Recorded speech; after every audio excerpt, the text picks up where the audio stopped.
Akarshan Films present.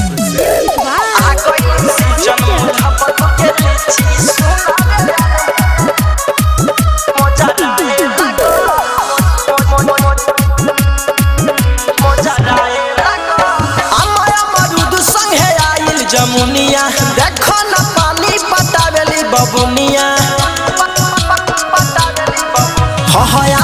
मरुद संगे आइल जमुनिया देखो न पानी पटावेली बबुनिया देखी के मनवा हमार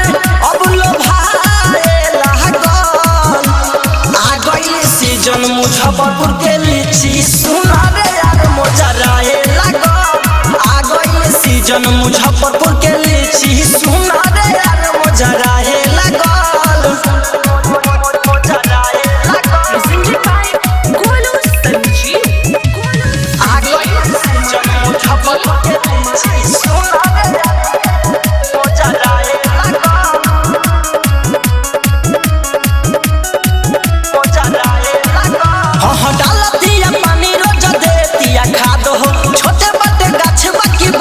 सवाद हो हाँ डालतिया पानी रोज देतिया खाद हो छोटे बटे गाछ बाकी बढ़िया सवाद हो हरा हरा पत्ता लहराए लागल आ गइल सीजन मुजफ्फरपुर के लीची सुना रे यार मोजराए लागल आ गइल सीजन मुजफ्फरपुर के लीची सुना रे यार मोजराए लागल recording studio Narkatiyaganj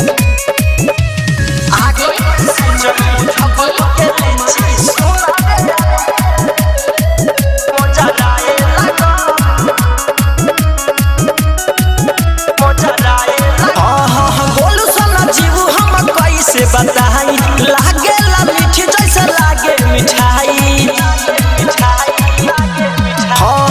अखबार राजू हम कैसे बताई लागे ला मीठी जैसे लागे मिठाई